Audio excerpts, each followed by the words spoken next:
সাবাস সে প্রসঙ্গে না গিয়ে অত্যন্ত স্বাভাবিক কণ্ঠে বলল, আমাদের ডিভোর্সটা হওয়া জরুরি। আমাকে ডিভোর্স দে। নীরের হৃদয়টা মুচড়ে উঠল, কেমন যেন ভিতরটা হাঁসফাঁস করে উঠল। কথাটা বলে সাবাস রুমে চলে এলো। ওর পিছু পিছু নীরও ভিতরে এসে অস্থিরভাবে বলতে লাগলো। আমি ডিভোর্স চাই না। সাবাসের মনে সূক্ষ্ম আশার আলো জ্বলে উঠল। ও পিছু ঘুরে বলল। কেন চাস না? নীর মাথা নিচু করে বলল। আমি পরিবারের কাউকে কষ্ট দিতে চাই না। সাবাসের মনে যে ক্ষীণ আশার আলো জ্বলেছিল সেটা এক নিমিষেই ধূলিসাৎ হয়ে গেল। ও তাচ্ছিল্যের হাসি হেসে বলল। সবাইকে খুশি করতে গিয়ে নিজের জীবনই নষ্ট করিস না। ডিভোর্স দিয়ে মুক্ত হয়েছে এই ক্যারাকল থেকে।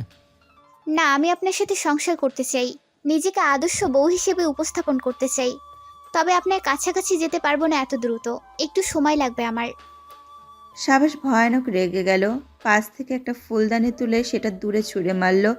নীর ভয় পেয়ে কেঁপে উঠল। সাবাস অত্যন্ত গম্ভীর গলায় চিৎকার করে বলল। এই, তুই আমাকে ভেবেছিসটা কি? আমার মাথায় শুধু ওসব ঘোরে? আমি তোর কাছাকাছি যার জন্য মনে হয়ে উঠেছে? নীর কম্পিত গলায় বলল। আমি ওভাবে বলতে চাইনি। তাহলে কিভাবে বলতে চেয়েছিলে বল? আজ আমি সব শুনবো। বল, তুই আমায় নিয়ে ঠিক কি ভাবিস? নীর এক পলক রেগে যাওয়া ভয়ঙ্কর মুখে সাবাসের দিকে তাকিয়ে চোখ সরিয়ে নিয়ে বলতে লাগলো। আমার বলার অর্থ এই ছিল যে আমি আপনার সাথে শুধুমাত্র স্বামী স্ত্রীর সম্পর্কে দোহাই দিয়ে কাছাকাছি যেতে চাই না, কোনো দায়বদ্ধতা থেকেও ইন্টিমেট হতে চাই না। আমি মন থেকে ভালোবেসে আপনার কাছাকাছি যেতে চাই, কোনো দায়বদ্ধতা থেকে নয়। আমি আপনাকে খুব করে ভালোবাসতে চাই, সত্যি বলছি, মন থেকে চাই, কিন্তু আমার একটু সময় লাগবে। সাবাস কিছুটা শান্ত হলো, তবে এখনো নীরের দিকে তাকিয়ে থাকলো। নীর চোখের পানি মুছে বলতে লাগলো। ছোট থেকে আমি শান্ত স্বভাবের, বেশি কথা বলি না। এই জন্য কারোর সাথে গুছিয়ে কথা বলার ক্ষমতাটা আমার নেই। আমি নিজের পয়েন্ট অফ ভিউ ক্লিয়ার করতে পারি না। আমি বলতে চাই একটা, মানুষ বোঝে আরেকটা। এটা আমার বৈশিষ্ট্য বলতে পারেন। বাবা মামা খুব সহজেই আমাকে বুঝে ফেলতো, তাই আমি নিশ্চিন্তে থাকতে পারতাম। কিন্তু এখন আমি কিছুই বুঝতে পারছি না, যেন কোনো অথৈ সাগরের মাঝখানে পড়ে গেছি। সাবাসের মুখমণ্ডল শান্ত হয়ে গেছে। নীর কাঁদতে কাঁদতে বলতে লাগলো। আর হ্যাঁ, আপনাকে ডিভোর্স না দেওয়ার আরও একটা কারণ আছে। আপনি যখন ডিভোর্সের কথা বললেন তখন কেন জানি আমার বুক কেঁপে উঠেছিল। কাউকে হারানোর ভয়ে বক্ষপিঞ্জরে অসহ্য যন্ত্রণা হচ্ছিল। এই যন্ত্রণা থেকে বাঁচার জন্য হলেও আমি আপনাকে ডিভোর্স দিতে পারবো না আফওয়ান। সাবাস অস্পষ্ট হাসলো, অতঃপর বলল। আমি গিয়ে খাবার গরম করছি, ফ্রেশ হয়ে নিচে আয়। নীর চোখের পানি মুছে ব্যস্ত কণ্ঠে বলল। আপনি আমাকে ডিভোর্স দিবেন না তো? সাবাস বাঁকা হেসে বলল। ফ্রেশ হয়ে নিচে আয়। বলে সাবাস চলে গেল। নীর দ্বিধান্বিত দৃষ্টিতে ওর গমন পথের দিকে তাকিয়ে থাকলো। কান্না করার ফলে ওর চোখ মুখ লাল হয়ে গেছে, তাই ও বাথরুমে চলে গেল ফ্রেশ হওয়ার জন্য। নিচে গিয়ে দেখলো সাবাস খাবার পরিবেশন করে রেখেছে। ওকে আসতে দেখে সাবাস বলে উঠল। আয়। নীর খাবার টেবিলে গিয়ে বসে পড়ল আর সাবাসের দিকে তাকিয়ে থাকলো। সাবাস আবার বলল। নে খা। নীর নাক টেনে বলল। আপনি আমাকে নিক্কি বলে ডাকছেন না কেন? ওটা তো তোর নাম না। ওটা তো তোর নাম না, তাহলে ডাকবো কেন নিকিতা নীর? বাকিদের কাছে না হলেও আপনার জন্য ওটাই আমার নাম। সাবাস অস্পষ্ট হেসে একটা প্লেটে দুইজনের খাবার বেড়ে এক লোকমা ভাত নীরের মুখের সামনে ধরে বলল। আয়, তোকে খাইয়ে দিই নাকি? নীর বিনা দ্বিধায় সাবাসের হাতে খেতে লাগলো। সাবাস নিজে খাওয়ার পাশাপাশি নিজের পিচ্চু বউকেও খাইয়ে দিতে লাগলো। এমন সময় সদর দরজা দিয়ে সকলে ভেতরে প্রবেশ করলো। সামনের দৃশ্য দেখে ওরা হাঁ হয়ে গেল। সাবাস নীরের মুখে এক লোকমা ভাত ধরে রেখেছিল আর নীর হাঁ করে সেটা খেতে যাচ্ছিল, কিন্তু সকলকে দেখে ওরা থতমত খেয়ে গেল। নীর ঘোরের মধ্যে থেকে আচানক সাবাসের লোকমা ধরা হাতে একটা কামড় দিল। ব্যথা পেয়ে সাবাস মৃত আর্তনাদ করে বলল। হাতটা গেল বাল। শাহনাজ গলা খাকারি দিয়ে ওদের ব্যঙ্গ করার জন্য সামনে ভাব নিয়ে হাঁটতে হাঁটতে আসতে লাগলো, কিন্তু মুখ থুবড়ে পড়ে নিজের মান সম্মান শেষ করে দিল। তবুও মেঝেতে পড়া অবস্থাতেই শাহনাজ তাচ্ছিল্যের হাসি এসে বলতে লাগলো। আজ ইচ্ছে করেই পড়েছি। হ্যাঁ, আসলে অনেকক্ষণ বসছিলাম তো, তাই একটু শোয়ার ইচ্ছে হয়েছিল। বাই দ্য ওয়ে ভাইয়া, নীর ভাইয়া, নীর। হুম। যত দিন যাচ্ছে সাবাস আর নীরের সম্পর্ক স্বাভাবিক হয়ে চলেছে। সাবাস তো আগে থেকেই নীরের খেয়াল রাখতো, কিন্তু এখন নীরও সাবাসের যত্ন নেওয়ার সর্বোচ্চ চেষ্টা করে। ওর খাবারের দিক, পোশাকের দিক সব কিছু দেখে রাখে নীর। রাতের বেলা দুইজনে মিলে টুকটাক গল্প গুজবও করে। সাবাস শপের কাছে অর্ধেক ফেলে রেখে দ্রুত বাড়িতে চলে আসলো। ওর মনের মধ্যে নিশ্চয়ই সিরিয়াস কিছু চলছে, নয়তো কাজে ফাঁকি দেওয়ার মতো ছেলে না ও। রুমে নীরকে খুঁজে না পেয়ে ও আশেপাশে খুঁজতে লাগলো, তবুও খুঁজে না পেলে কিচেনে চলে গেল। সিনু আর তানিয়া ওখানে বিকালের জন্য টুকটাক নাস্তা তৈরি করছে। সাবাস কোনো রাগ ঢাক না রেখে বলে উঠল, মামা, নিকি কোথায়? সিনু এক পলক ছেলের দিকে তাকালো, অতঃপর চোখ সরিয়ে বাদাম ভাজতে ভাজতে বলল। ফ্রিজে লুকিয়ে রেখেছি, যাও বের করে নিয়ে এসো। সাবাস হতাশ শ্বাস ফেলে বলল। তানিয়া ওদের মা ছেলেরা অবস্থা দেখে হাসতে লাগলো। সিনু হাই তুলে বলল, এত তারা কিসের তোমার? আর কাজ ফেলে এসেছো কেন? মজা বন্ধ করো মামা, জরুরি দরকার আছে, প্লিজ দ্রুত বলো। ওকে ওকে, তোমার নিক্কি ছাদে গেছে শুকোতে দেওয়া আচার তুলে আনতে। আর হ্যাঁ শোনো, সিনু কথা সম্পূর্ণ করার আগেই সাবাস দ্রুত পদে সিঁড়ি বেয়ে ওপরে উঠতে লাগলো। তা দেখে সিনু দীর্ঘশ্বাস ফেলে বলতে লাগলো। পুরো বাপের খোলসুতো পেয়েছে। তানিয়া সিনুর পিঠে হালকা চাপড় দিয়ে বলল, নতুন নতুন বিয়ে হয়েছে, এত কুটনামও করিস না তো। সিনু হতভম্ব চোখে তানিয়ার দিকে তাকিয়ে বলল, আমি কুতনামো করছি? ছ্যা তানি, তোর বৌমা তোকে বহুত জ্বালাবে দেখিস। নীর আম, বড়ই, জলপাই আর তেঁতুলের তৈরি আচারগুলো বয়ামে ভরে ভরে রাখছে। শাহনাজ এতক্ষণ ওর সাথেই ছিল, কিন্তু পড়া এখনও কমপ্লিট করেনি এটা মনে পড়তেই ও দ্রুত নিজের রুমে ছুটে চলে গেল। ওর চামড়া তো আর আয়েশার মতো গন্ডারের চামড়া না যে স্যারের অপমান ওর গায়ে লাগবে না। সাবাস ছাদে উঠে হাঁপাতে লাগলো। খুব দ্রুত সিঁড়ি ভেঙে ওপরে উঠেছে কিনা ও লম্বা লম্বা পা ফেলে নীরের সামনে গিয়ে বলল, নিকি, তোর সাথে আমার খুব জরুরি কথা আছে, অবশ্যই একটা না, দুটো। নীর সাবাসের বিধ্বস্ত মুখশ্রীর দিকে তাকিয়ে অবাক হয়ে গেল। অস্ফুট স্বরে বলল। কি হয়েছে? সাবাস ওকে টেনে চেয়ারের দিকে নিয়ে যেতে যেতে বলল। আহা, আয় তো। নীরকে একটা চেয়ারে বসিয়ে দিয়ে অন্য একটা চেয়ার ওর সম্মুখে এনে সাবাস বসে পড়ল। ও অত্যন্ত গম্ভীর মুখে নীরের দিকে তাকিয়ে আছে। ওর চাহনি দেখে নীর ঘাবড়ে গেল খানিকটা। সাবাস বড় করে একটা শ্বাস নিয়ে বলল, মনোযোগ দিয়ে শুনবি। তোর কাছে আমার দুটো প্রয়োজন আছে, একটা কনফেশন আর একটা রিকোয়েস্ট আমার আছে। কি কি? সাবাস ঢোক গিলল, তারপর আবার লম্বা করে একটা শ্বাস নিয়ে বলল, খুব ভালো মতো মনোযোগ দিবি, একটু এদিক ওদিক যেন মনোযোগ না সরে তোর। নীর মাথা ওপর নিচ করে হ্যাঁ বোঝালো। সাবাস অত্যন্ত সিরিয়াস হয়ে বলতে লাগলো, শুরুতেই বলছি, এখানে তোর দোষ ছিল, আমি সম্পূর্ণ নির্দোষ ছিলাম। আসলে আমাদের বিয়ের দিন আমি মনে কর তুই ঘুমিয়ে যাওয়ার পর একটু পেছনের কাছে গিয়েছিলাম। খারাপ কোনো ইন্টেনশন আমার ছিল না, আমি একটু মশা মারতে গিয়েছিলাম, এই আর কি। রুমে তো মশা মারা স্প্রে ছিল, হাত দিয়ে মশা মারতে যেতে হবে কেন? সাবাস কপট রাগ দেখিয়ে বলল, আর তুই মশাদের পার্সোনালি চিনিস, ওরা কতটা ছ্যাঁচড়া সেটা তুই জানিস। এত দামি দামি কয়েল আর স্প্রেতেও মশা মরে না। শালারা হয়তো ছোট থেকে আমার রক্ত খেয়েছিল, তাই এত উন্নত জীবনের শক্তি। নীর নিজের হাসি আটকে বলল, আচ্ছা মানলাম, এবার বলুন তারপর কি হয়েছিল? Good point. তারপর কি যেন হয়েছিল? ও হ্যাঁ, মনে পড়েছে। আমি মশা মারতে খুবই ব্যস্ত ছিলাম, এমন সময় হুট করে তুই। নীর চোখ সরু করে বুকে দুই হাত গুজে সাবাসের চোখের দিকে তাকিয়ে বলল। আমি কি? সাবাস ঢোক গিলে নিঃশ্বাস নেওয়া ব্যতীত হড়বড় করে বলল। তুই আমার ঠোঁটে চুমু খেয়েছিস। কয়েক সেকেন্ড নিস্তব্ধতা। নীর আহম্মক হয়ে আছে। ও কিছু বলতে যাবে তার আগে সাবাস বলতে লাগলো, দেখ নাকি, এখানে আমার একটু দোষ ছিল না। তুই বিয়ের রাতে আমার ইজ্জত লুটে নিয়েছিস, তবুও ছোট বলে মাফ করে দিয়েছিলাম। বলেই সাবাস বসা থেকে উঠে ছুটে নিচে যেতে ধরে আবারও ফিরে এসে বলল, ও হ্যাঁ, এত রিকোয়েস্ট আছে। তোকে শাড়ি পরলে অনেক সুন্দর লাগে। আই থিঙ্ক বুঝতে পেরেছিস আমি কি বলতে চাচ্ছি। ওকে, আল্লাহ হাফেজ। কথাটা বলে সাবাস আর এক মুহূর্ত না দাঁড়িয়ে লম্বা লম্বা পা ফেলে ছাদ থেকে প্রস্থান করলো। নীর এখনো আহম্মক হয়ে ওইখানেই বসে আছে। ক্ষণকল্পাতে ওর হাত অটোমেটিক্যালি নিজের ঠোঁটের ওপর চলে গেল। বিড়বিড় করে বলতে লাগলো, আমি চুমু খেয়েছি? আশ্চর্য! তার মানে ওই দিন স্বপ্নে আমি যাকে চুমু খেয়েছিলাম সে সাবাস ভাইয়া ছিল। স্বপ্নের জন্য তো মুখ অস্পষ্ট ছিল, কিন্তু তার সাথে মনে হয়েছিল আমার আত্মার সম্পর্ক। আরে তাই তো, ওনার সাথেও তো আত্মার সম্পর্ক। এবার নীরের গাল দুটো লজ্জায় রাঙা হয়ে গেল। থম মেরে কিছুক্ষণ বসে থেকে নিজের লজ্জা নিয়ন্ত্রণে এনে ও আবারও বয়ামে আচার ভরতে লাগলো আর সাবাসের বলা কথাগুলো ভাবতে লাগলো।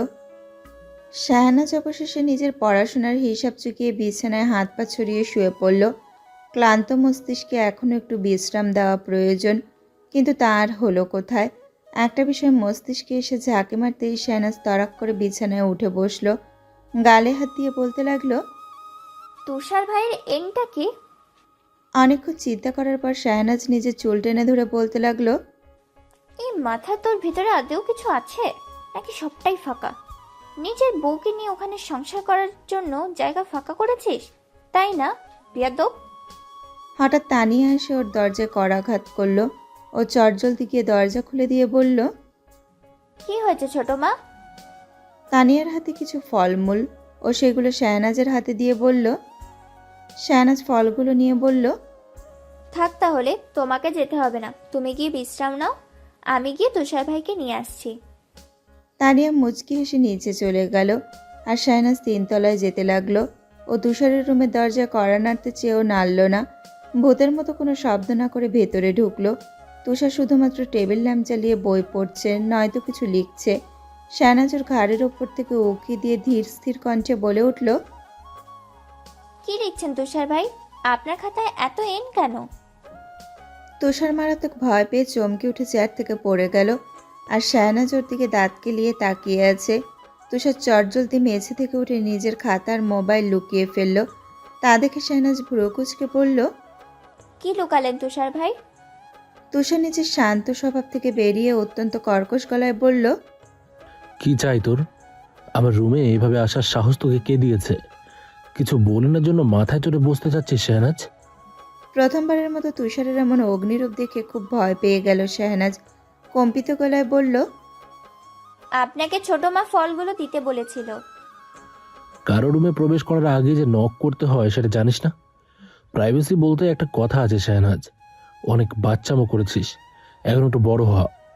শাহনাজের চোখ ছলছল করে উঠল। ওকে দাঁড়িয়ে থাকতে দেখে তুষার পুনরায় বলে উঠল, ফল দেওয়া হয়েছে না? তাহলে দাঁড়িয়ে আছিস কেন?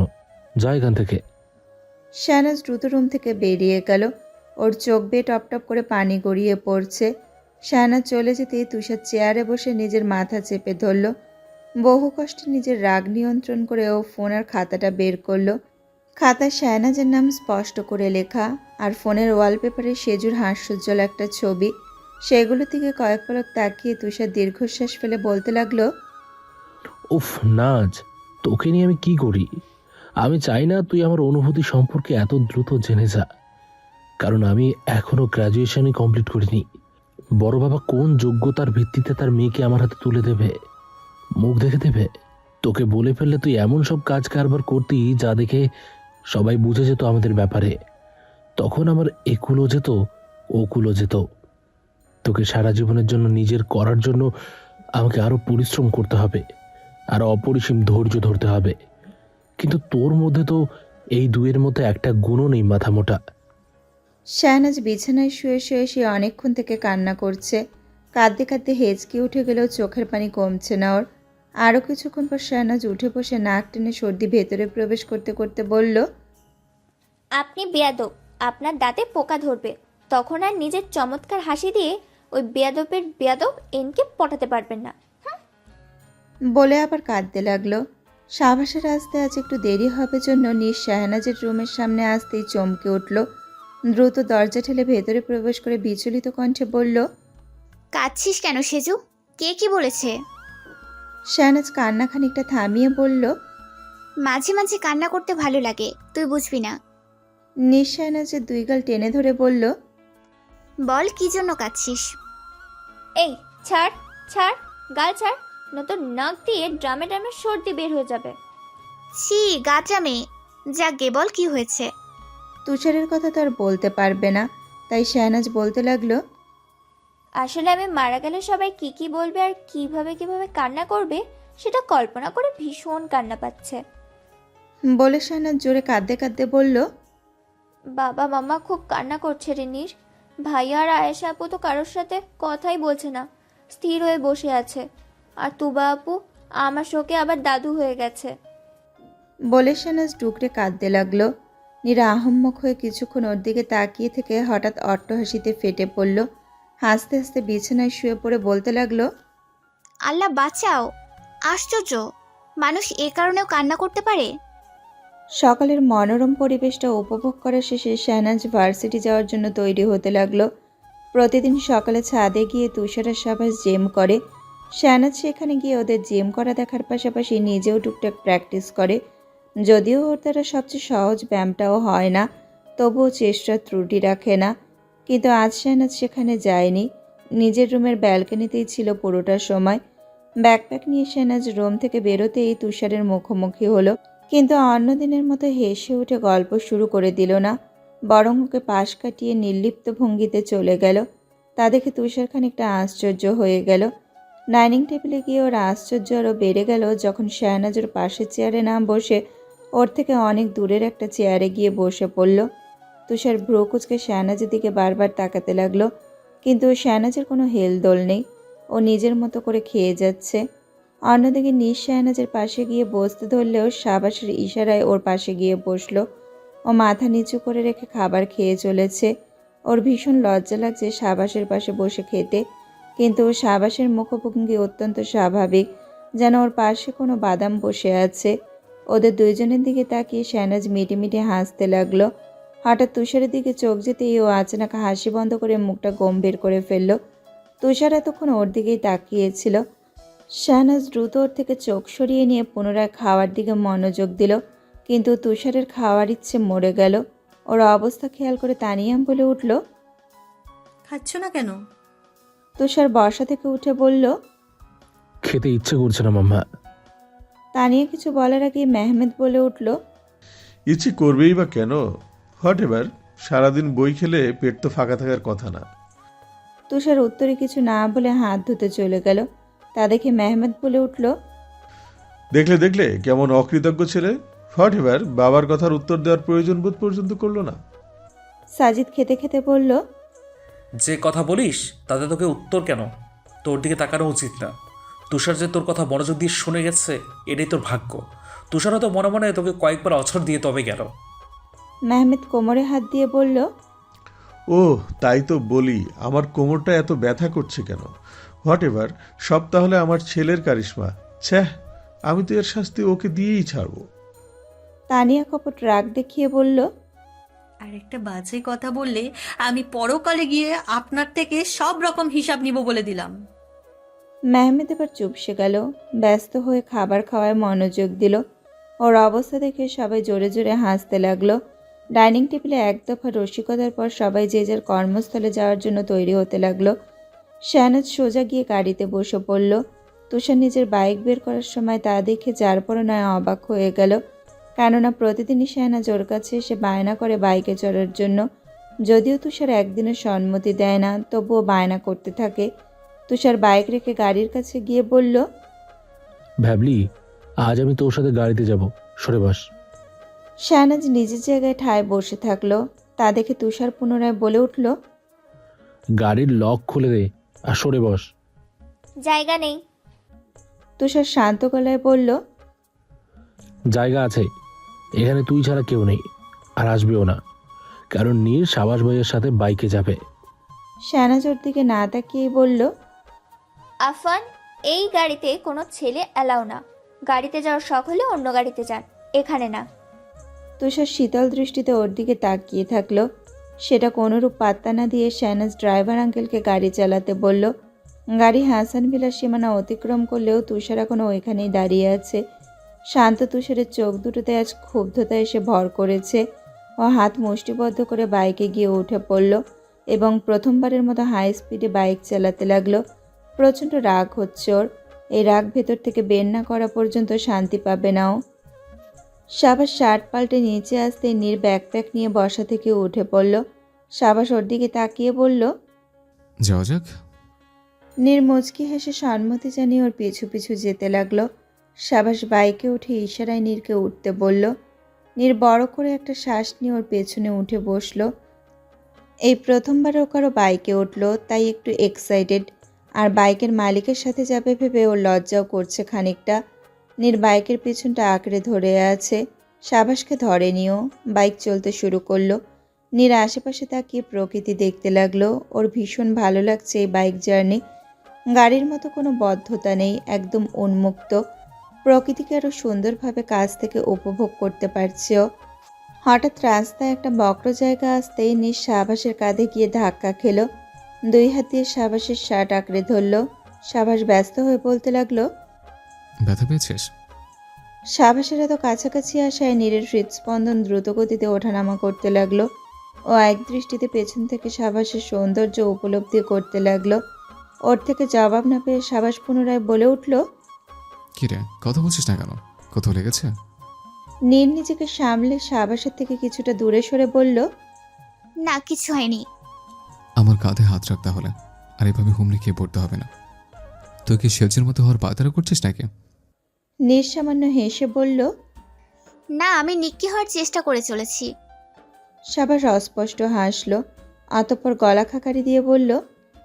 কি হলো, আমার কাঁধে হাত রাখ। নীর কম্পিত হাতে সাবাসের কাঁধে হাত রাখল। হাত রাখতেই ওর অন্যরকম একটা অনুভূতি হলো, অসহ্য রকম অনুভূতি যাকে বলে। সাবাস নিজ মনে বাইক চালিয়ে যাচ্ছে, অন্যদিকে তার বধূ তার দিকে মুগ্ধতা নিয়ে তাকিয়ে আছে। একটু পর সাবাস বলে উঠল। তোর তো আজ ক্লাস দেরিতে, তাই না? নীর সাবাসের দিকে নজর রেখেই বলল। জি। তাহলে চল, তোকে একটু ঘুরতে নিয়ে যাই। নীর কোনো আপত্তি করল না। সাবাস একটা পার্কের সামনে এসে বাইক থামিয়ে বলল। নাম। কথা মতো নীর নেমে পড়ল। সাবাস ওর দিকে তাকিয়ে বলল।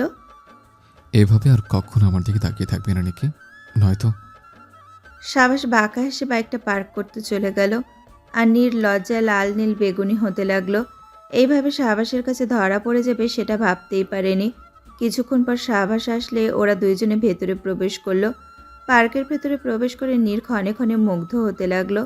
বাংলাদেশে যে এমন পার্ক থাকতে পারে তা কয়েক বছর আগেও কল্পনা করা যেত না, অথচ আজ চোখের সামনে দেখা যাচ্ছে। সাবাস ওকে নিয়ে বিভিন্ন রাইডে উঠে মজা করতে লাগলো। নীর ছোট বাচ্চাদের মতো উচ্ছ্বাসিত হয়ে সবকিছু উপভোগ করতে লাগলো। আর সাবাস নিজের বউয়ের এমন বাচ্চামো দেখে মুচকি মুচকি হাসতে লাগলো। রাইড নিতে নিতে ক্লান্ত হয়ে পড়লে সাবাস নীরকে নিয়ে একটা বেঞ্চে গিয়ে বসে পড়ল। একটু পর ও বলে উঠল। তুই এখানে অপেক্ষা কর, আমি খাওয়ার জন্য কিছু নিয়ে আসছি। কি খাবি বল? নীর তৎক্ষণাৎ বলে উঠল। Ice cream, ice cream. সাবাস মুচকি হাসি উপহার দিয়ে সামনে চলে গেল। নীরুর গমন পথের দিকে কিছুক্ষণ তাকিয়ে থেকে পার্কটা দেখতে লাগলো। হঠাৎ একদিকে তাকাতেই ওর মুখের সমস্ত হাসি মিলিয়ে গেল। সাফিম একটা মেয়ের সাথে ঝগড়া করছে। মেয়েটা হয়তো ওর সেই গার্লফ্রেন্ড। দুজনের মধ্যে হয়তো টাকা পয়সা নিয়ে কোনো ঝামেলা হচ্ছে। এক পর্যায়ে মেয়েটা রেগে সাফিমকে একটা থাপ্পড় দিয়ে পার্ক থেকে বের হয়ে গেল। হঠাৎ নীরের দিকে নজর যেতেই সাফিম সামান্য হেসে ওর দিকে এগিয়ে আসতে লাগলো। তা দেখে নীর বর্ষা থেকে উঠে অন্যদিকে যেতে লাগলো। সাফিম পিছন থেকে বলতে লাগলো। দাঁড়াও নীর, আমি ভুল করেছি। আমি তোমার ভালোবাসা বুঝতে পারিনি। আমাকে একটা সুযোগ দাও। নীর কোনো উত্তর না দিয়ে আশেপাশে সাবাসকে খুঁজতে লাগলো। সাফিম ক্রমাগত ওর পেছন পেছন আসতেই লাগলো। নীরের এবার ভয় করতে লাগলো, সাবাসকেও খুঁজে পাচ্ছে না ও। হঠাৎ সাবাসকে 2 হাতে আইসক্রিম নিয়ে আসতে দেখে ও দৌড়ে গিয়ে ওকে জড়িয়ে ধরল। ঘটনার আকস্মিকতায় সাবাস হতভম্ব হয়ে গেল। তবে সামনে সাফিমকে দেখতেই ওর চোয়াল শক্ত হয়ে গেল। কাটকাট গলায় বলল। ও কি করছে নাকি? নীর কাঁপা কাঁপা গলায় বলল। কিছু করেনি, কিন্তু আমার পিছু পিছু আসছিল। সাফিম সাবাসকে দেখে ঘাবড়ে গেল। ওই দিন নীরকে কাঁদতে দেখার পর সাবাস ওকে গিয়ে প্রচুর মেরেছে। তবে মেয়েদের সাথে ছলনা করার জন্য সাবাসের মার খেয়েছে এইটাই সাফিম ভাবে। শুধু মারই না, চাকরি থেকেও বরখাস্ত করেছে ওকে। তাই সাফিম আর এক মুহূর্ত না থেমে দৌড়ে পালিয়ে গেল। সাবাস ওর পেছনে যেতে ধরলে নীর ওকে আরো শক্ত করে জড়িয়ে ধরে বলল। যাবেন না প্লিজ। সাবাস নিজের রাগ নিয়ন্ত্রণ করে ফেলল। নীর ওকে ছেড়ে দিল। একটু পর ওরা চুপচাপ হাঁটতে লাগলো। নীর অবশ্য স্বাভাবিক হয়ে এখন আইসক্রিম খাচ্ছে। আর একটা বেঞ্চে গিয়ে বসে পড়ল ওরা। নীর গপাগপ আইসক্রিম খাচ্ছে। তা দেখে সাবাসের মন হয়তো বলে উঠল। তুই কেন খাচ্ছিস না? তোর কি পাতলা পায়খানা হয়েছে? সাবাসে অপমান সহ্য করতে না পেরে বাদাম খেতে লাগলো। খাওয়া শেষে কিছু একটা মনে হতেই সাবাস বলল। নিকি, আমার দিকে তাকা। নির্ভ্র কুচকে সাবাসের দিকে তাকিয়ে বলল। কি? সাবাস নিজের শার্টের পকেট থেকে কয়েকটা শিউলি ফুল বের করে সেটা নীরের হিজাবে আটকে দিতে দিতে বলল। আমার ফুলের জন্য কিছু ফুল। নির্মুগ্ধ হয়ে সাবাসের দিকে তাকিয়ে থাকলো।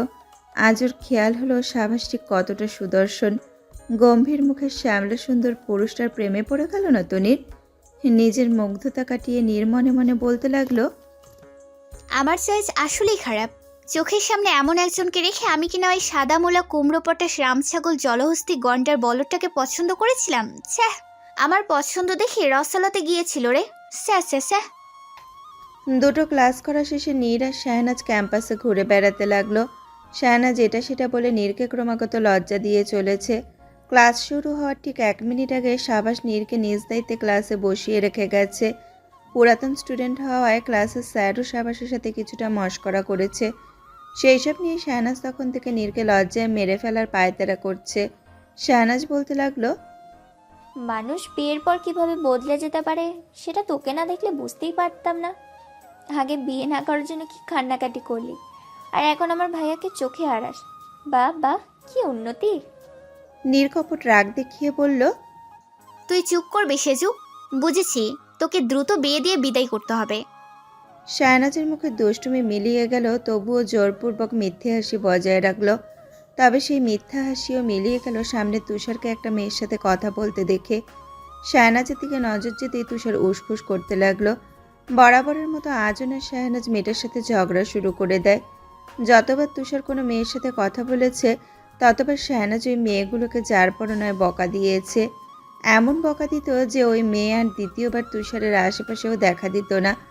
তুষার সেসব ভেবেই অস্পষ্ট হাসলো, কিন্তু ওকে অবাক করে দিয়ে শাহনাজ দেখেও না দেখার ভান করে ওকে পাশ কাটিয়ে চলে গেল। যদিও নির্দুষ্ট হেসে বলেছে। কি তুষার ভাই, কি চলছে?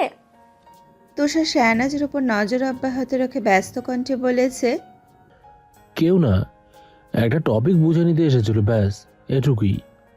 শাহনাজ সেসব না শোনার ভান করে সামনের দিকে এগিয়ে যেতে লাগলো। ওকে যেতে দেখে নীরও চলে গেল। তুষার সেদিকে এক নজরে তাকিয়ে থাকলো। হঠাৎ মেয়েটা পড়া নিয়ে কিছু একটা বলে উঠলেই তুষার কাট গলায় বলল। অন্য কারো থেকে বুঝিয়ে নাও। কিন্তু আপনার মতো কেউ বোঝাতে পারে না, আর সবচেয়ে বড় কথা আপনার সঙ্গ আমার ভালো লাগে। তুষার ভ্রু কুচকে মেয়েটা লাজুক মুখের দিকে তাকিয়ে দাঁতে দাঁত চেপে বলল। কিন্তু আমার ভালো লাগে না, সো প্লিজ লিভ। তুষারের কণ্ঠে রাগ ফুটে উঠল, তাই মেয়েটা আর একটা কথাও বলার সাহস দেখালো না। দ্রুত জায়গা প্রস্থান করলো। তুষার প্লেগ্রাউন্ডে চলে গেল। তারপর খুব দ্রুত গতিতে দৌড়াতে লাগলো। দৌড়ের মাধ্যমে নিজের রাগ আর কষ্টগুলোকে নিঃশেষ করার চেষ্টা করলো। ও দৌড়াতে দৌড়াতে বিড়বিড় করে বলতে লাগলো। একটু বকেছির জন্য আমার সাথে এমন করবি না আজ। এটা ঠিক করছিস না তুই, আমাকে কষ্ট দিয়ে ভালো করছিস না। দৌড়াতে দৌড়াতে অবস্থা খারাপ পর্যায়ে চলে গেলেও দৌড় থামালো না, বরং গতি আরও বাড়িয়ে দিল। মাঝে একবার থেমে হাঁটুতে হাত রেখে জোরে জোরে নিঃশ্বাস নিতে লাগলো। পর মুহূর্তে আবারও দৌড়াতে শুরু করলো। ওর বন্ধু রাফি এসে ওকে আটকে দিয়ে বলল। ভাই থাম, এভাবে দৌড়াচ্ছিস কেন? সরে যা।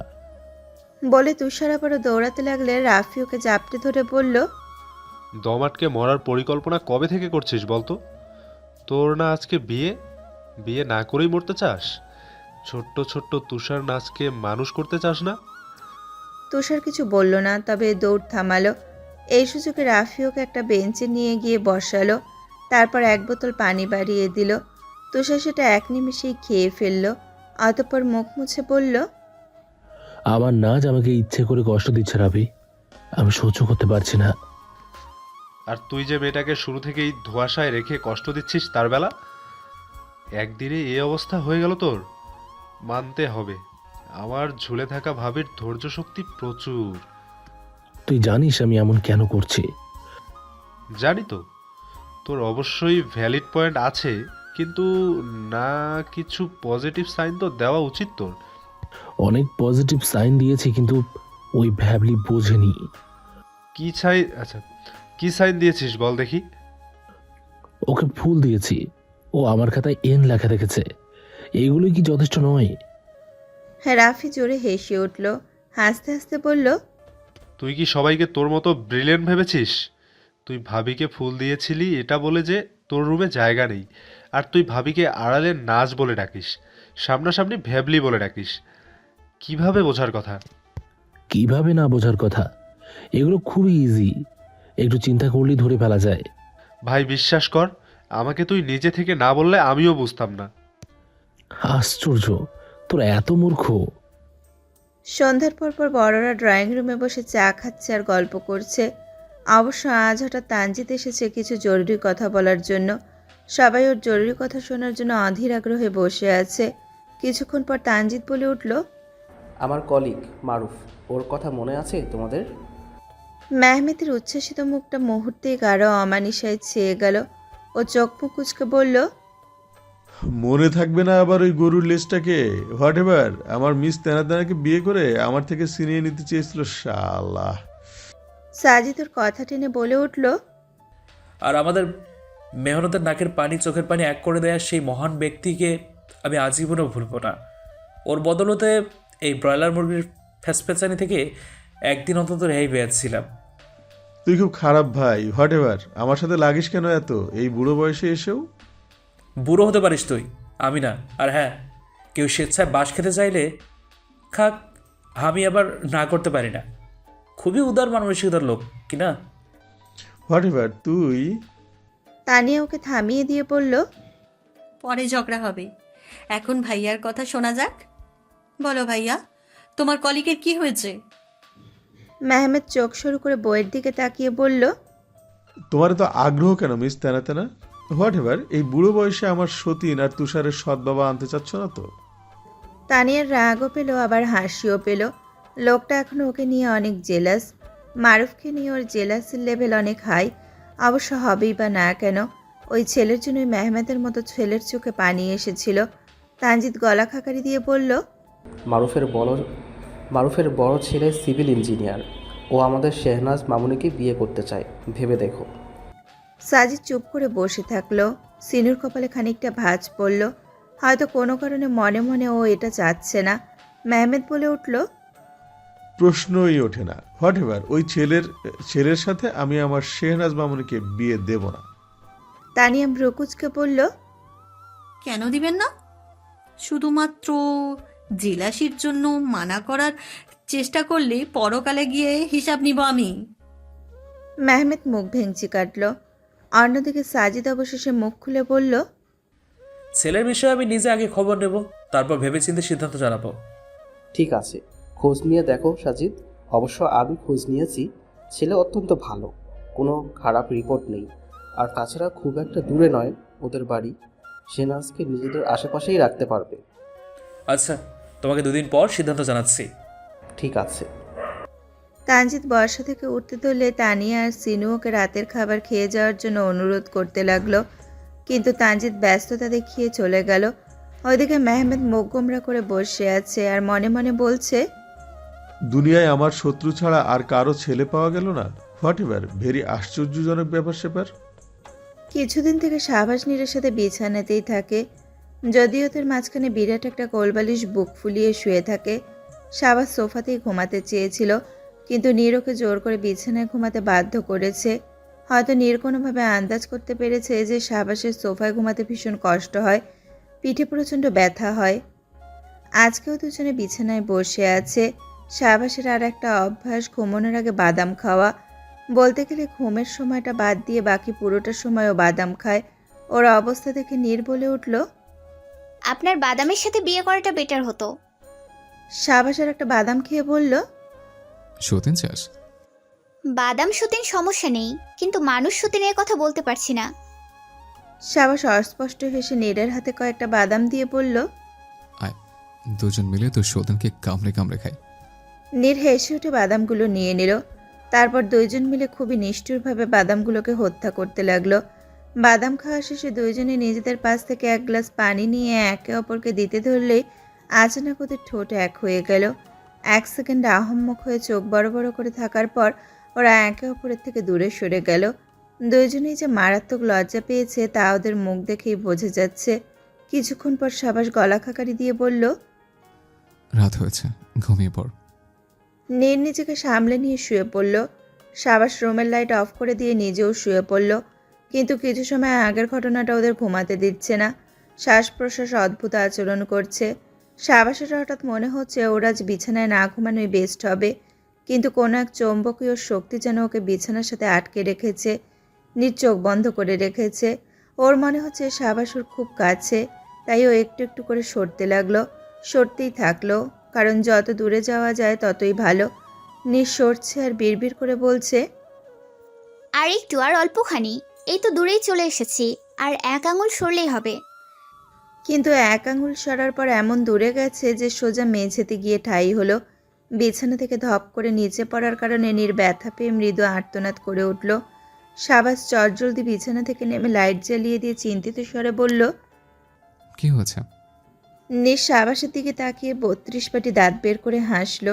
তা দেখে সাবাস ভ্রু কুঁচকে বলল, আমার কেন যেন মনে হচ্ছে তুই শেহনাজের মতো হয়ে যাচ্ছিস। পরে যাও কি একটা ছোঁয়াচে রোগ হয়ে গেছে নাকি মাইরি? ড্রয়িং রুমে বসে বসে মেহমেদ কফি খাচ্ছে আর গভীরভাবে কিছু চিন্তা করছে। অবশ্য ওর গভীর চিন্তাটা যে সিরিয়াস কিছু হবে না সেটা নিশ্চিত।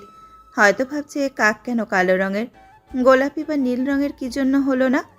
দুনিয়াতে তো ভদ্র ভদ্র মানুষ থাকা সত্ত্বেও সাজিদ কেন ওর ভাই হলো?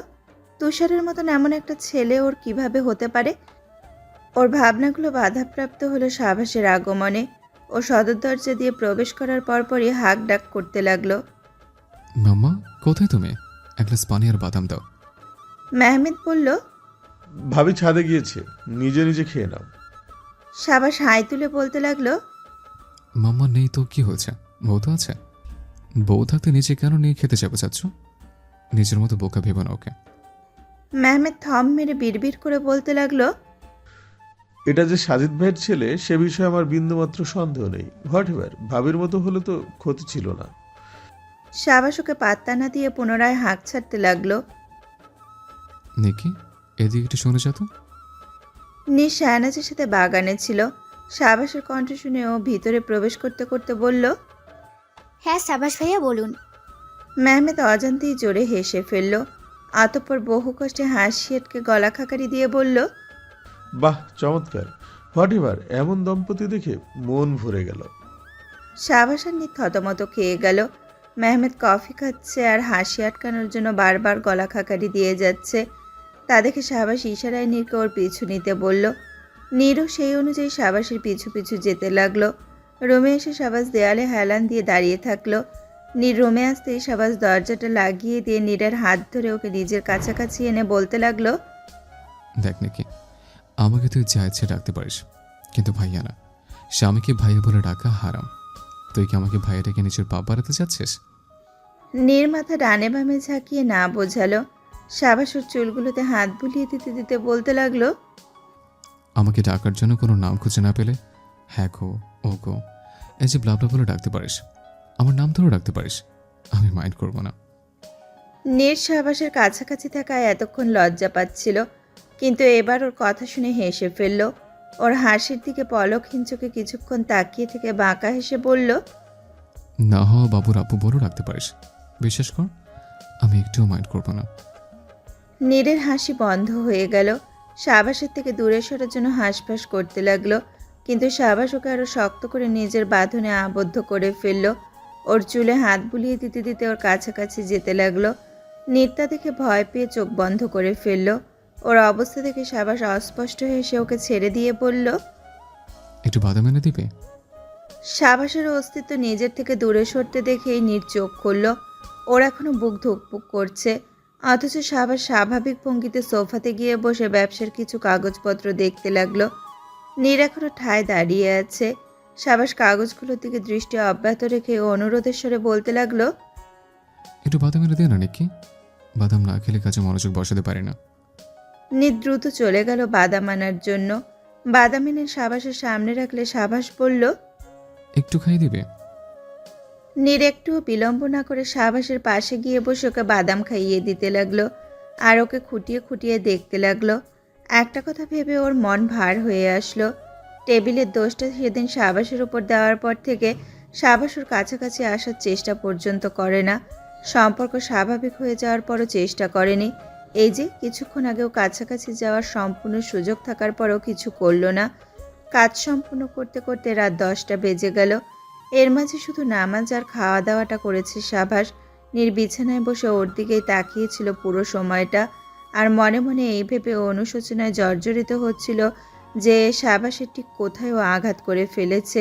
সাবাস আড়মোড়া ভেঙে ঘাড়ে মালিশ করতে করতে বিছানায় যেতে যেতে বলল, নাকি আমার মনে হয় আজ অর্ধেক বয়স শেষ হয়ে গেল রে।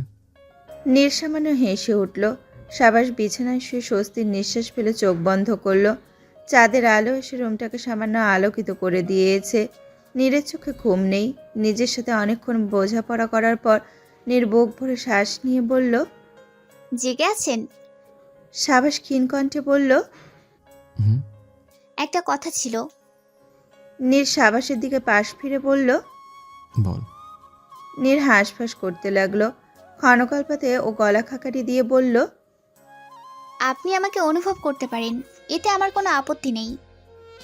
সাবাস কয়েক সেকেন্ড অবাক চোখে নীরের দিকে তাকিয়ে থেকে বলল, কি চাচ্ছিস সেটা বুঝে ফেলেছিস তো? অন্যদিকে তাকিয়েছিল। এবারও সাবাসের দিকে তাকিয়ে বলল। হ্যাঁ, বুঝেই বলেছি। সাবাসের মুখমণ্ডল তবুও দ্বিধান্বিত। ও পুনরায় কনফার্ম হওয়ার জন্য বলল, আর ইউ শিওর নাকি? মুখে কিছু না বলে মাথা উপর নিচ করলো। সাবাস নীরকে নিজের কাছাকাছি এনে ওর লাজে রাঙা মুখটার দিকে তাকিয়ে বাঁকা হেসে বলল, এত বড় হয়ে গেছিস? বিয়ের পরেই হয়ে গেছি। তোকে অনুভব করতে হলে আমাকে ভালোবাসার চরম পর্যায়ে যেতে হবে, বুঝতে পারছিস? পারছি। সাবাস এবার কথা বলে সময় নষ্ট না করে নিজের বধূর রাঙা ওষ্ঠে নিজের অধিপত্য বিস্তার করলো। যত সময় যেতে লাগলো তত বুঝতে পারলো এতদিনের ধৈর্যশীল রসিক ছেলেটা ঠিক কতটা অধৈর্য, অস্থির আর বেপরোয়া হতে পারে। সাজিদ 2 দিনের কথা বললেও সময় নিয়েছে 1 সপ্তাহের মতো।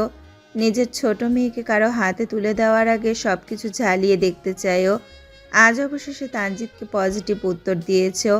আর শায়নাজকেও আজ কথাটা বলবে। আজ ভার্সিটি নেই, তাই শায়নাজ আর ছাদে বসে আচার আর গাছের দেখভাল করছে। তবে শায়নাজ এসবের দেখভাল করার পাশাপাশি বারবার নীরের দিকে ভ্রু কুঁচকে তাকাচ্ছে। সকাল থেকেই দেখছে নীরের মুখটা লজ্জায় লাল হয়ে আছে।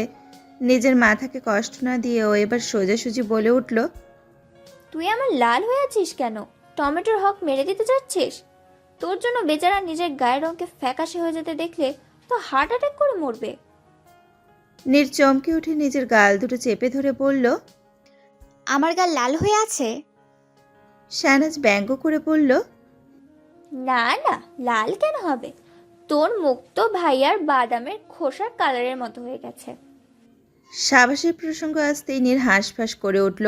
তা খেয়াল হতেই শায়নাজ কপাল কুঁচকে কিছুক্ষণ নীরের দিকে তাকিয়ে থেকে হঠাৎ মিটমিট করে হাসতে লাগলো। নীরকে আর কিছু বলল না ও। ছাদের কাছাকাছি যেতেই শায়নাজের মুখের হাসি মিলিয়ে গেল। তুষার বাইক নিয়ে বাড়িতে ফিরল। এতদিন শায়নাজ ওর আশেপাশে যায়নি, কথা বলা তো দূর। তুষারের শান্ত মুখটার দিকে তাকিয়ে শায়নাজ মনে মনে বলল, আপনি আমাকে ওভাবে কোনোদিন পছন্দ করেননি সেটা আমি জানি, তাই আমিও আর ছ্যাঁচড়ার মতো আপনার পিছু পিছু ঘুরবো না। আপনি আপনার এনকে নিয়েই ভালো থাকুন সব সময়, এই দোয়াই করি। শায়নাজের চোখ দিয়ে পানি গড়িয়ে পড়ল। তৎক্ষণাৎ সেটা মুছেও ফেলল অবশ্য। নীর নিজের লজ্জার খোলস থেকে বেরিয়ে কথা বলা শুরু করেছে, কিন্তু শায়নাজ শ্রোতার চরিত্রে পদার্পণ করল। লাইব্রেরিতে কিছুক্ষণ বই পড়ার পর তুষার নিচে চলে গেল, কারণ শায়নাজকে না দেখতে পেয়ে ওর অবস্থা খারাপ হয়ে যাচ্ছে। লাইব্রেরিতে যেহেতু শায়নাজ ভুলেও যাবে না, তাই ড্রয়িং রুমে চলে এলো। যদিও এক নজরে দেখা মেলে। সাজিদ আর মেহমেদ কিছু কথা বলতে বলতে ওখানে চলে আসলো। মেহমেদ বলতে লাগলো, হোয়াটএভার, আমার শত্রুর পরিবারকে কবে ডাকবি? একটা কথা স্পষ্ট করে বলে দিচ্ছি ভাই, ও যেন আমার মিস তেনার আশেপাশে না ঘেঁষে। ব্রয়লার মুরগি চুপ থাক, এত ভয় কিসের তোর? হ্যাঁ, আর হ্যাঁ, আগে মেয়ের সাথে কথা বলবো, তারপর ওদের ডাকবো। তুষারের পড়ায় ব্যাঘাত ঘটায় ও বাবা আর বড় বাবার দিকে তাকিয়ে বলল, বাড়ির স্যারের পরিবারকে ডাকার জন্য আয়েশা আপুর পারমিশন নিতে হবে কেন? আশ্চর্য। মেহমেদ ভ্রুকুচকে ছেলের দিকে তাকিয়ে বলল, আয়েশার কথা কখন বললাম? হোয়াট এভার, তোমার মাথাটা কি রুমে রেখে এসেছো আজ? তুষার সে প্রসঙ্গে না গিয়ে বলল। তাহলে কাদের ডাকার কথা হচ্ছে? মেহমেদ তুষারের পেছনে এসে দাঁড়িয়ে ওর হাতের বইটা দেখতে লাগলো। অন্যদিকে সাজিদ বলল, আরেকটা বিয়ের ব্যবস্থা চলছে। কার বিয়ে? আমার ছোট্ট আমজানের। তুষার তড়াক করে চেয়ার থেকে উঠে আশ্চর্যজনিত কণ্ঠে বলল। তুমি কি শেহনাজের কথা বলছো বড় বাবা? ওদিকে মেহমেদ সেদিনের মতো আবার চেয়ারের ওপরে পড়ে গেছে। ও কোমরে হাত দিয়ে বলল, এই ছেলে, সত্যি করে বলো, তুমি আমাকে মারতে চাইছো তাই না? তোমার এখন নতুন বাবা পাওয়ার কুরকুরি উঠেছে, এই তো? হোয়াট এভার, আজ এত মূর্খের মতো কথা বলছো কেন? শেহনাজ আর তুমি ব্যতীত আর কেউ অবিবাহিত আছে আমাদের পরিবারে? তুষার হতভম্ব হয়ে একবার সাজিদের দিকে তাকাচ্ছে আর একবার নিজের বাবার দিকে তাকাচ্ছে। ওর মাথা হ্যাং হয়ে গেল। মস্তিষ্কের কোথায় যেন বেজে উঠল ধুমতা না না না না। তুষার রোবটের মতো দাঁড়িয়ে আছে। ও কিছু বুঝতে পারছে না। এমন সময় শাহনাজ ওখানে আসলে সাজিদ মেয়েকে কাছে ডেকে বলল। একটু শুনে যাও তো ছোট আম্মাজান। শাহনাজ ব্রুকুসকে বাবার দিকে এগিয়ে গিয়ে বলল। হ্যাঁ বাবা বলো। সাজিদ মেয়ের মাথায় হাত রেখে বলল, তোমার জন্য একটা পাত্র সিলেক্ট করেছি, আগামা বিষয়টা। শাহনাজের বুক কেঁপে উঠল। ওর চোখ দুটো অজান্তেই তুষারের পানে চলে গেল। তুষারও দম আটকে ওর দিকে তাকিয়ে আছে। সাজিদ মেয়েকে চুপ থাকতে দেখে বলল, ভয় পেও না, তোমার ইচ্ছে না করলে আগাবো না। শাহনাজের চোখ ছলছল করে উঠল। তা দেখে সাজিদ ব্যস্ত হয়ে মেয়ের চোখের পানি মুছে দিয়ে বলতে লাগলো, আচ্ছা আচ্ছা, আমি আর বিয়ের কথা বলবো না, কেঁদো না ছোট আম্মাজান। বাবা আমি রাজি, তুমি কথাবার্তা বলো। তুষার অবিশ্বাস্য দৃষ্টিতে শাহনাজের দিকে তাকালো। শাহনাজকে কাঁদতে দেখে ওর মনের আতঙ্ক হারিয়ে গিয়েছিল। কিন্তু এটা কি বলল শাহনাজ? ওর হাত থেকে বইটা পড়ে গেল। শাহনাজ অনুমতি দেওয়ার পরই দৌড়ে নিজের রুমে চলে গেছে। অন্যদিকে সাজিদ খুশি মনে তানজিদের সাথে ফোনে কথা বলার জন্য দূরে চলে গেল। মেহমেদ এখনো পড়েই আছে। ও ছেলের হাত থেকে বই পড়তে দেখে আঁতকে উঠে বলল, হাই হাই করছো কি? তোমার প্রাণের বই পড়ে ব্যথা পেল যে? হোয়াট এভার, ওকে দ্রুত হাসপাতালে নিয়ে যাও। সুস্থ হলে ওই বইয়ের সাথে তোমার বিয়ে দিয়ে দেবো, পাক্কা। তুষার প্রথমবারের মতো খেকিয়ে উঠে বলল, শখ হলে তুমি বিয়ে করে নাও, তারপর মাম্মার কাছে গিয়ে কান ধরে উঠবোস করো, যত সব। কথাটা বলে তুষার লম্বা লম্বা পা ফেলে ওপরে চলে যেতে লাগলো। আর মেহমেদ আহম্মক হয়ে ছেলের গমন পথের দিকে তাকিয়ে বলতে লাগলো, হোয়াট এভার, হঠাৎ মিস তেনা তেনার ছেলে হয়ে গেল কেন আইনস্টাইন সাহেব? কিভাবে যে এই পুরো পথটা পাড়ি দিয়ে এসেছে সেটা শাহনাজ নিজেও জানে না। ওর সারা শরীর অজানা গন্তব্যের কথা ভেবে থরথর করে কাঁপছে। তুষারকে চিরকালের জন্য হারিয়ে ফেলবে ভাবলেও ওর চিৎকার করে কাঁদতে ইচ্ছা করছে। তুষারের জায়গায় অন্য একজন ছেলেকে কল্পনা করতে পারছে না ও। রুমে আসতেই ওর শরীর অসাড় হয়ে গেল। মেঝেতেই পড়ে রইল। মুখে যতই বলুক না কেন তুষার যাকে ইচ্ছে তাকে নিয়ে থাক, কিন্তু মন তা সহ্য করতে পারে না। আজ যেন পৃথিবীর সমস্ত দুঃখ এসে জড়ো হয়েছে শাহনাজের ছোট্ট শরীরটাতে, যেগুলো কান্নার মাধ্যমে বেরিয়ে যাচ্ছে। মুখে ওড়না পেঁচিয়ে রেখে কান্না করছে, যেন বাইরে কান্নার আওয়াজ না যায়। অন্যদিকে তুষার রাগে ফেটে পড়েছে। ড্রয়িং রুম থেকে যতই ওপরে উঠছে ততই ওর রাগ বেড়ে চলেছে। দ্বিতীয় তলায় এসে শাহনাজের বন্ধ দরজার দিকে তাকাতে ওর রাগ দ্বিগুণ বেড়ে গেল। এমন সময় নীর উচ্ছ্বাসিত হয়ে দৌড়ে দৌড়ে নিচে নেমে আসলো। তুষারকে দাঁড়িয়ে থাকতে দেখে নীর ওর কাছে এগিয়ে এসে উৎফুল্ল হয়ে বলতে লাগলো, তুষার ভাই, শেহনাজের বিয়ে ঠিক হয়েছে জানেন। দ্রুত একটা বিয়ে খেতে চলেছি আমরা। তুষার অত্যন্ত গম্ভীর গলায় খানিকটা উঁচু গলায় বলে উঠল, যা, এই খুশিতে ডেট এক্সপায়ার বিষ খাগিয়ে অথবা ছাদে উঠে নিচে লাভ দিতেও পারিস, সমস্যা নেই। এরপর সাবাস ভাইয়ের আরেকটা বিয়ে দিয়ে দেবো। বলে তুষার তৃতীয় তলার সিঁড়ির কয়েক কদম উঠল। নীর হতভম্ব হয়ে ঠায় দাঁড়িয়ে থাকলো। তুষার পুনরায় ফিরে এসে আঙুল তাক করে বলল, কান খুলে শোনে রাখ, ওই নাচকে গিয়ে বলবি যাকে তাকে বিয়ে করতে অনুমতি দিলেও ঠ্যাং ভেঙে হাতে ধরিয়ে দেব। এখন নিজের সর্দি ঝাড়তে পারে না, আর সে নাচতে নাচতে বিয়ে করার জন্য উঠে পড়ে লেগেছে, বেয়াদব কোথাকার। কথাগুলো এক নাগারে বলা শেষ করে তুষার ধূপধাপ পা ফেলে ওপরে চলে গেল। নীর এখনো আহম্মক হয়ে দাঁড়িয়ে আছে। ওর চোখের পলক পড়ছে না। ও কিছুক্ষণ পর মাথা চুলকে বলতে লাগলো, আশ্চর্য, কি এমন বললাম যে তুষার ভাই আমার সাথে রাগ দেখালো? দেখে নিয়েন, আমি ওনাকে গিয়ে সব বলে দেব। অযথা আমাকে বকলো। নীর থতমত মুখে শাহনাজের রুমে চলে গেল। দরজা বন্ধ দেখে ও কয়েকবার করাঘাত করলো। ক্ষণকালপতে শাহনাজ দরজা খুলে দিলে নীর দ্বিতীয় দফায় অবাক হয়ে গেল। শাহনাজ খুব কাঁদছে। ও নীরকে ভিতরে প্রবেশ করিয়ে দরজাটা লাগিয়ে দিয়ে নীরকে জড়িয়ে ধরে জোরে জোরে কাঁদতে লাগলো। নিজের হতভম্ব ভাব কাটিয়ে নীর বলল, কাঁদছিস কেন? কি হয়েছে? শাহনাজ ক্রন্দনরত কণ্ঠে বলল, আমার অন্য কারোর সাথে বিয়ে হতে চলেছে। কেন, কার সাথে বিয়ে হওয়ার কথা ছিল? শাহনাজ নীরকে ছেড়ে দিয়ে ওর চোখে চোখ রেখে নাক টেনে বলতে লাগলো, আমি তুষার ভাইকে ছোট থেকেই ভালোবাসি, কিন্তু উনি আমাকে ভালোবাসেন না। উনি অন্য কাউকে ভালোবাসেন। ওই ডাইনিটার নাম মনে হয় এন দিয়ে শুরু। নীর আশ্চর্যজনিত চোখে শাহনাজের দিকে তাকিয়ে থাকলো বেশ কিছু সময়। অতঃপর মৃদুস্বরে বলতে শুরু করলো, বিশ্বাস করবি কিনা জানি না, কিন্তু আমার অনেক আগে থেকে মনে হতো তুষার ভাইয়া তোর মাঝে কিছু তো চলছে। তবে হ্যাঁ, সেটা শুধু তোর পক্ষ থেকে না, সেটা দুই পক্ষ থেকেই মনে হতো। শিওর ছিলাম না জন্য কখনো জিজ্ঞাসা করিনি, তবে আর সব সন্দেহ দূর হয়ে গেল। কিন্তু অর্ধেক ভুল জানিস, উনি অন্য কাউকে পছন্দ করেন। আমি ওনার নোটবুকে সেই মেয়ের নামের প্রথম অক্ষর দেখেছি, এন দিয়ে শুরু। নীর মুচকি মুচকি হাসতে লাগলো। শাহনাজের চোখের পানি মুছে দিয়ে ওর গাল টেনে বলতে লাগলো, ওরে সেজু, সেই ডাইনিটা তুই রে? শাহনাজ অবাক হয়ে বলল, মানে তুষার ভাইয়ের সাথে একটু আগে আমার দেখা হয়েছে। উনি প্রচণ্ড রেগেছিলেন আর তোকে নাচ বলে ডাকছিলেন। শাহনাজ চোখ বড় বড় করে বলল, নাজ মানে এন? হ্যাঁ রে বোকা, এবার বুঝলাম আমাকে অযথা কেন বকাঝকা করলেন তোর বিয়ের প্রসঙ্গ তোলায়। এই বইখোরকে আমি আমার স্বামীকে দিয়ে মার খাইয়ে না নেওয়া পর্যন্ত শান্তি পাবো না। শাহনাজও কথা শুনল না। ওর মাথায় নীরের কিছু সময়ের আগের বলা কথাগুলো ঘুরতে লাগলো। তুষারের সমস্ত আচরণগুলো ওর চোখের সামনে ভাসতে লাগলো। ড্রয়িং রুমে তুষারের মুখমণ্ডল কেমন ছিল সেটাও মাথায় চলে আসলো। শাহনাজ এবার চিন্তায় অস্থির হয়ে বলতে লাগলো, আমি এবার কি করব নীর? বাবাকে তো হ্যাঁ বলে দিয়েছি। বাবা তো মনে হয় ওনাদের ইতিমধ্যে ডেকে ফেলেছে। এখন কি হবে? রোমে এসে তুষার মাথার চুল টেনে ধরে চাপা আর্তনাদ করতে লাগলো। ওর হৃৎপিণ্ডের রক্তক্ষরণ হচ্ছে। নাজের মুখে সম্মতি শোনার পর থেকে কোনোভাবেই রাগ নিয়ন্ত্রণ করতে পারছে না ও। মোবাইলের গ্যালারিতে থাকা শাহনাজের নির্দিষ্ট একটা ছবি বের করে সেটার দিকে এক দৃষ্টিতে তাকিয়ে থাকলো। ক্ষণকালপাতে ক্রমাগত পুশ আপ দিতে লাগলো। ওর চোখের সামনে শাহনাজের একটা হাস্যোজ্জ্বল ছবি রয়েছে। যত পুশ আপ দেওয়ার পরিমাণ বাড়ছে তত ওর রাগ বাড়ছে। ও মোবাইলের স্থির শাহনাজকে উদ্দেশ্য করে দাঁতে দাঁত চেপে বলতে লাগলো, খুব শখ বিয়ে করার। তোর বিয়ে করার শখ ছোটাচ্ছে আমি। নাচ ভাবতেও পারছিস না তোকে আমি ঠিক কি করতে পারি। বিশেষ করে তোকে আমি ছাড়বো না নাচ। তার আগে আর একটা বিষয় সামলাতে হবে আমার। ততক্ষণ পর্যন্ত একটু শান্তিতে থাক।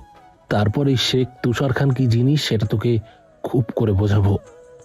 কিছুক্ষণের মধ্যে মারুফ ওর পরিবারকে নিয়ে চলে আসবে। তানিয়া আর সিনু রান্নাবান্নার দিকটা সামলে নিয়ে ড্রয়িং রুমে এসে নিজেদের স্বামীদের সাথে কথা বলতে লাগলো। কিন্তু মেহমেদ থম মেরে বসে আছে। ওর একদম ভালো লাগছে না মারুফের কথা ভাবলে। তাই ও তানিয়ার একটা হাত সেই তখন থেকেই শক্ত করে ধরে আছে। তানিয়া রাগ দেখালেও ছাড়ল না। অবশ্য তানিয়া ওপরে ওপরে রাগ দেখালেও ভেতরে ভেতরে খুব এনজয় করছে মেহমেদের ভালোবাসাটা। এমন সময় তুষার সদর দরজা দিয়ে ভেতরে প্রবেশ করে ওদের সম্মুখে গিয়ে চেয়ার টেনে বসলো। এতক্ষণও বাসায় ছিল না। সবাই তুষারের সিরিয়াস মুখটার দিকে তাকিয়ে থাকলো। একটু সময় নিয়ে তুষার বলে উঠল, বিয়েটা ক্যান্সেল করে দাও। মেহমেদের মুখটা উজ্জ্বল হয়ে উঠল। ও বলতে লাগলো, তুষার যেহেতু বলছে তাহলে ঠিকই বলছে, বিয়েটা ক্যান্সেল করে দে। সাজিদ চোখ রাঙিয়ে তাকাতেই মেহমেদ চুপ করে গেল। মেহমেদের থেকে চোখ সরিয়ে সাজিদ তুষারের দিকে তাকিয়ে বলল, কারণ? তুষার কোনোরূপ ভনিতা না করে সাজিদের চোখে চোখ রেখে বলল, আমি শাহনাজকে বিয়ে করতে চাই, এটাই কারণ। সবার মাথার উপরে যেন বাজ পড়ল। কয়েক মিনিট প্রগাঢ় নিস্তব্ধতা। সাজিদ মুখটা আরেকটু গম্ভীর করে বলল, মাথা ঠিক আছে? যা বলছো বুঝে বলছো তো? আমি যা বলি বুঝে শুনেই বলি বড় বাবা। তুমি জানো আমি বেশি কথা বলতে পছন্দ করি না, তো ফোন করে ওনাদের মানা করে দাও। সাজিদ আর তানিয়া গম্ভীর হয়ে থাকলেও মেহমেদ আর সিনুর মুখ অটোমেটিক্যালি ফাইবারের মতো ঝকমক করছে। ওদের উজ্জ্বলতার দাপটে যে কোনো মুহূর্তে হাসান ভিলা ঝলসে যেতে পারে। অন্যদিকে তানিয়া কাটকাট গলায় বলে উঠল, মস্করা পাইছো? যখন যা বলবে তাই করতে হবে। তোমার যদি বিয়ে করার ইচ্ছা ছিল তাহলে আগে বলনি কেন? এখন যখন সাজিদ ভাইয়া ওনাদের কথা দিয়ে ফেলেছে তখন এসেছো নাটক করতে? সবার সামনে সাজিদ ভাইয়া আমাদের পরিবারের সম্মান নষ্ট করতে চাচ্ছ? তুষার কোনোরূপ বিচলিত না হয়ে শান্ত গলায় বলল, সময় থাকতে দ্রুত মানা করে দাও, দেরি হয়ে যাচ্ছে, পরে কিন্তু পস্তাবে বলে দিলাম। সাজিদ গম্ভীর গলায় বলল, তোমাকে আমি অনেক স্নেহ করি তুষার। এমন আচরণ করে আমার চোখে নিজেকে খারাপ করার চেষ্টা করো না একদম। ভালোর জন্যই বলছি বড় বাবা, এখনো সময় আছে, ফোন করে মানা করে দাও। তানিয়া খেকিয়ে উঠে বলল, এই ছেলে চুপ, আমি কিন্তু এই হিসাব পরকালে গিয়ে নিব বলে দিলাম। তানিয়ার হিসাব নেওয়ার মাঝে সাজিদের ফোনের রিংটোন বেজে উঠল। ও তুষারের শান্ত মুখটার দিকে দৃষ্টি রেখে ফোন রিসিভ করলো। ফোনের ওপাশের মানুষটা কথা শোনার সাথে সাজিদের কপালে ভাঁজ পড়তে লাগলো। তা দেখে তুষার বাঁকা হেসে বলতে লাগলো, আগেই বলেছিলাম বড় বাবা, সময় থাকতে মানা করে দাও, নয়তো পস্তাবে। ওরা তিনজন জিজ্ঞাসা করতে সাজিদ কাট কাট গলায় বলতে লাগলো, মারুফ ফোন দিয়েছিল, বলল ওর ছেলে নাকি এ বিয়ে করতে রাজি না। সবচেয়ে বড় কথা, ওর ছেলে এখন হসপিটালে। শেষের কথাটা সাজিদ তুষারের দিকে ক্ষিপ্ত দৃষ্টিতে তাকিয়ে চিবিয়ে চিবিয়ে বলল। ওর কথার মানে বুঝতে পেরে তানিয়া অবিশ্বাস্য দৃষ্টিতে ছেলের দিকে তাকিয়ে বলল, এইসবের পিছনে তুমি আছো তাই না? তুষার হাই তুলে বলল, কোন হিসেবে বলছো মাম্মা? ওই তনয় কি নিজে থেকে বলেছে যে আমি ওকে মেরেছি? সাজিদ গম গম কণ্ঠস্বরে বলল, আমার বাচ্চা না তুষার, তোমার থেকে এমন কাজ আশা করিনি আমি, অন্তত তোমার থেকে। তুষার বড় করে শ্বাস ফেলে বলল, হ্যাঁ আমি মেরেছি। আমি ওকে বাধ্য করেছি বিয়েতে না করার জন্য। অবশ্য করবই না বা কেন? আমার শেহনাজকে কোন সাহসে তোমরা অন্যের হাতে তুলে দিতে যাচ্ছিলে? ও শুধু আমার, ঠিক আছে? মেহমেদ হাততালি দিয়ে উচ্ছ্বাসিত কণ্ঠে বলে উঠল, ব্রাভো বেটা, এই না হলে আমার ছেলে। হোয়াট এভার, একদম ঠিক করেছ। ওই ছেলের হাড়গোড় আরও একটু ভেঙে দেওয়া উচিত ছিল তোমার। ইস, এই বুদ্ধিটা আমার মাথায় যে কেন আসেনি কে জানে। হোয়াট এভার, তাহলে আমিও মারুফের হাড়গোড় ভেঙে দিতে পারতাম। সাজিদের তানিয়া সমস্যারে ধমক দিয়ে বলল। মেহমেদ। মেহমেদ চুপসে গেল, কিন্তু ইশারায় ছেলেকে বাহবা দিতে ভুলল না। সাজিদ জোরে একটা শ্বাস নিয়ে নিজের রাগ নিয়ন্ত্রণ করে বলল, বিয়ে তো আটকে দিয়েছো, কিন্তু এটা ভেবো না যে তোমার সাথে শেহনাজের বিয়ে দেবো। এমন আচরণ না করলে আপত্তি করতাম না, কিন্তু এখন আর না। সব থেকে বড় কথা, শেহনাজ তোমাকে বিয়ে করতে চায়, এটা কে বলো তোমাকে?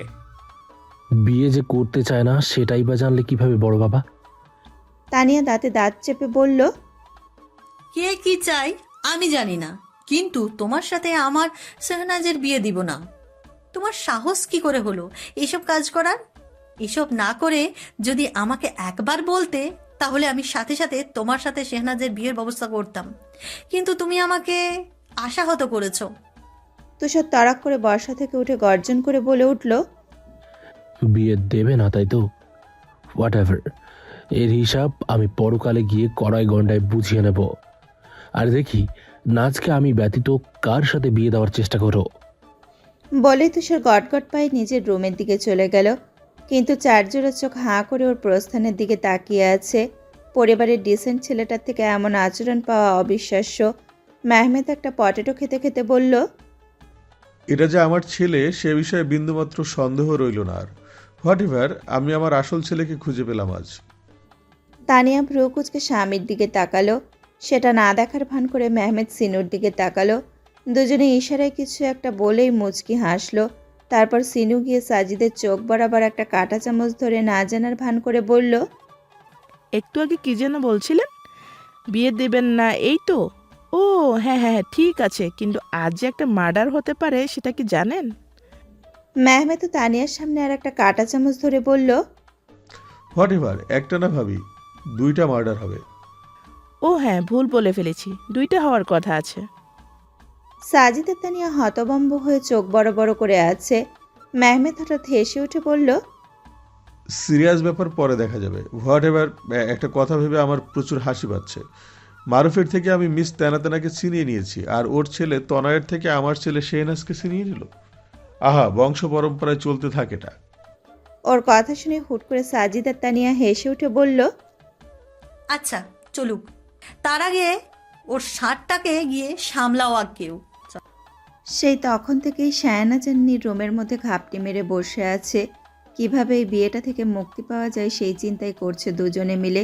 এই চিন্তার কারণে ওরা খাবার পর্যন্ত খায়নি। সিনু আর তানিয়া একবার ডেকে গেলেও ওরা নিচে যায়নি। নির্বিরক্তিতে চকারান্ত উচ্চারণ করে বলল,